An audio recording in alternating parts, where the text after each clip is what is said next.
नमस्कार दोस्तों, स्वागत है आपका मेरे YouTube चैनल पर। आज की हमारी कहानी है सच बोलना सीखो। आज की इस कहानी को शुरू करें इससे पहले यदि आप चैनल पर नए हैं तो प्लीज़ चैनल को लाइक, शेयर और सब्सक्राइब करना ना भूलें।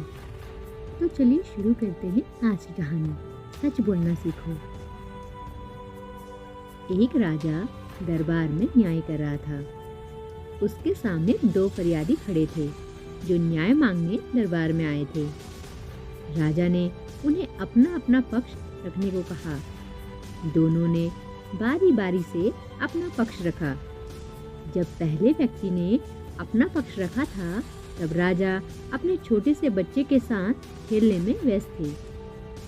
उनका ध्यान कम था और जब दूसरे ने अपना पक्ष रखा तो राजा ने उसकी पूरी बात ध्यान से सुनी, जिसके हिसाब से राजा ने अपना फैसला दूसरे फरियादी के हक में सुनाया। यह सुन सभी दरबारी स्तब्ध रह गए, क्योंकि सभी को पहला व्यक्ति निर्दोष लग रहा था, पर राजा के सामने सच बोलने की हिम्मत किसी की भी ना थी। इस बात को 2 दिन बीत गए। तीसरे दिन उस व्यक्ति का बेटा दरबार में पहुंचा और राजा से न्याय मांगने लगा। उसने कहा, महाराज, एक राज्य है जहां मेरे पिता अपनी फरियाद लेकर गए थे और उन्होंने अपना पक्ष रखा था, लेकिन राजा उनकी बात सुनते वक्त सो गया और जब उठा तो राजा ने दूसरे व्यक्ति की बात पूरी सुनी और उसी के हक में फैसला दिया। हे राजन, अब आप बताएं कि क्या यह फैसला सही है? तब राजा ने कहा, ये तो गलत बात है। ऐसे वक्त में दरबारी और फरियादी दोनों को राजा को सच्चाई से अवगत कराना चाहिए। फरियादी को बिना बात के दंड सहना पाप है और दरबारी भी न्याय का हिस्सा हैं। राजा कोई भगवान नहीं है, उनसे भी गलती हो सकती है। ऐसे में दरबारी को अपना दृष्टिकोण देने का पूरा हक है। किसी भी न्याय पर पूरे राज्य की प्रतिष्ठा निर्भर करती है। राजा की बात खत्म होने पर फरियादी के बेटे ने कहा, हे राजन, वह राजा आप हैं। आपने ही मेरे पिता को सजा दी है।